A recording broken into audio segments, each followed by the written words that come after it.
سلام. قبل از اینکه این ویدیو را رد کنی فقط 30 ثانیه به من فرصت بده.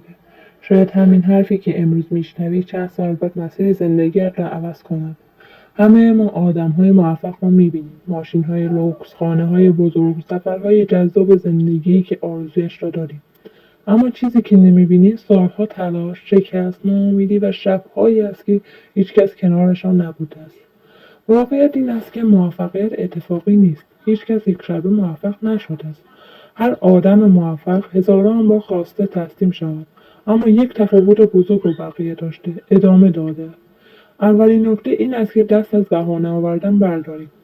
خیلی‌ها میگویند پول ندارم، شرایط ندارم، خانواده‌ام حمایت نمی‌کنن، شانس ندارم. اما اگر به زندگی افراد موفق نگاه کنی می‌بینی خیلی از آنها شرایط سخت‌تر از تو داشتند.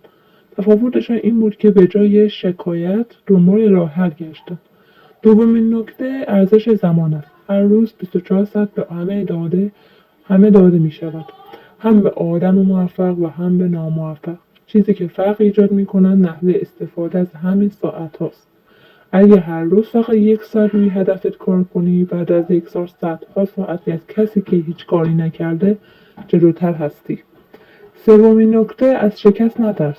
شکست پایان راه نیست، بخشی از مسیر موفقیت است. اگر زمین خوردی بلند شو، اگر اشتباه کردی از آن درس بگیر. کسی که هرگز شکست نخورده احتمالا هیچ وقت کار بزرگی هم انجام نداده است. چهارمین نکته: خودت را با دیگران مقایسه نکن.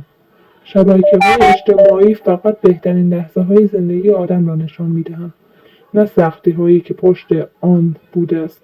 تنها کسی که باید با او رقابت کنی نسخه دیروز خودت است.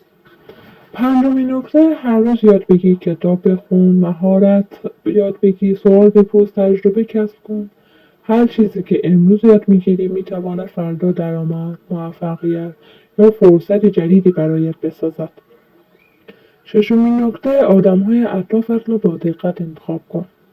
اگر همیشه کنار کسانی باشی که فقط ناامیدی پخش میکنن، کم کم خودت هم شبیه آنها میشوی.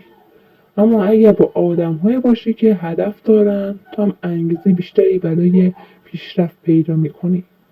و مهمتر از همه، هیچ وقت منتظر زمان مناسب نباش. اون زمان مناسب وجود ندارد. بهترین زمان همین امروز است. همین حالا که این ویدیو رو میبینی. شاید قدم اول کوچک باشد، اما هر قدم کوچک میتواند آغاز یک زندگی کاملا متفاوت باشد. یادت باشه موفقیت از جای شروع میشه که بیشتر مردم تسلیم میشن. اگه امروز ادامه بدی شاید فردا نتیجه نبینی، اما اگه هر روز ادامه بدی روزی میرسی که همون آدم‌هایی که به تو میخندیدن از تو بپرسن چجوری موفق شدی، چطور امکان داره. پس از همین لحظه تصمیم بگیر، نه فردا، نه هفته بعد، همین الان. و اگر تا اینجای ویدیو همراه من بودی یعنی تو جزو کسانی هستی که واقعا میخواهن تغییر کنن. پس کانال رو سابسکرایب کن، چون اینجا هر هفته ویدیوهای منتشر میکنیم که میتوانه یه قدم تو رو به هدفت نزدیکتر کنن. به خودت ایمان داشته باش و آینده که آرزویش داری از تصمیمی که امروز میگیری شروع میشود.